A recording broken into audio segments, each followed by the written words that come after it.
Ebola, the Ebola virus disease is a hemorrhagic viral fever characterized by fever and followed in most cases by hemorrhaging of infected persons. There are several peculiarities about this current Ebola outbreak. There's a lot of first in it. It's the first time it's affecting 5 countries in West Africa. It's the first time it's affecting both rural and urban centers, including capital cities.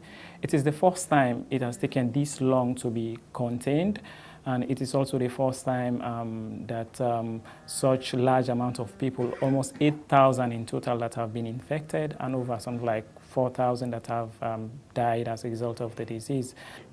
At the best of times, it has been really difficult for our countries to cope with normal health issues, like even malaria and cholera, which normally kills hundreds and thousands of people every year. With the advent of the Ebola outbreak in 2014, it has been quite a lot on the health systems. If you consider that the average number of doctors per population in these countries is like 1 per 100,000 people, we can begin to imagine what is going on at the moment. And we've been hearing a lot. Just 3 days ago, the World Bank came out with new statistics, which indicate that the economic impact of Ebola could reach about 32.6 billion by the end of next year if the current rate of infection continues. There's another worrying statistics from the CDC, which states that if measures are not put in place by the end of adequate public health measures are not put in place by the end of September 2014, almost 21,000 people will be infected. We currently have not had any confirmed cases of Ebola in Australia, and that seems more to do with good luck. At the moment, we've seen other cases in America, for example, in Spain, and given the fact that we do have a reasonably increased size of people from West Africa who do live and work in Australia, it's a real potential for us.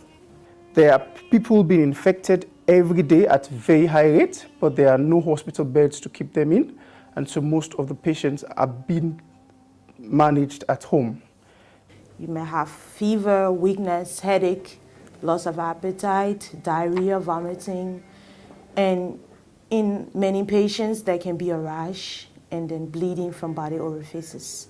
There are many health practitioners at home. Since I'm a doctor by profession, I'm in touch with many health practitioners at home who are also equally worried, not just because of the Ebola affecting many patients, but also the impact that it will have on the health system, and also they are worried about their own lives as well, because it has claimed so many people.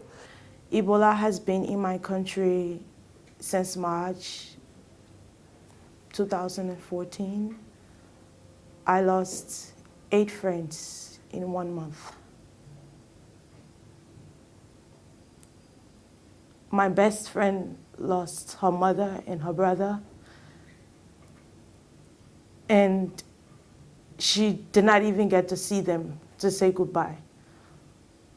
My family has stopped calling to tell me about the deaths because it has begun to have an effect on my studies here, on my life here.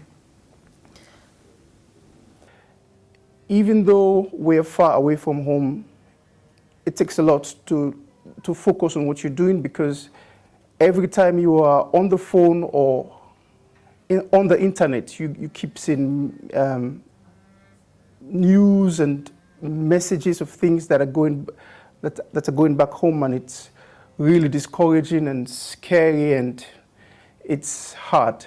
It's like the disease is decimating our whole healthcare system, and I feel like if I go back home, I might not even recognize my country again.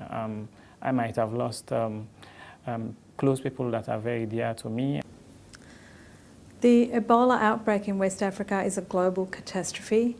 Every day that we delay and every step that we don't take will cost lives and will impact on the whole world. We're all stakeholders. It matters to all of us. that this epidemic is brought under control, and every little bit will help.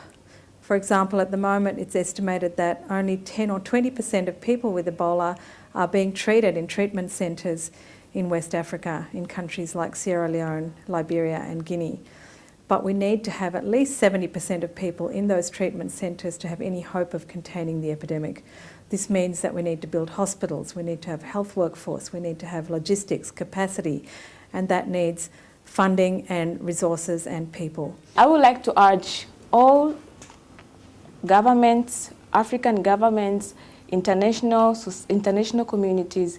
I would also like to urge even the Australians and as well as the Australian government and all the support organizations to come together into this effort to bring collected efforts to make some changes in controlling Ebola, because Ebola does not have a border. It's crossing borders.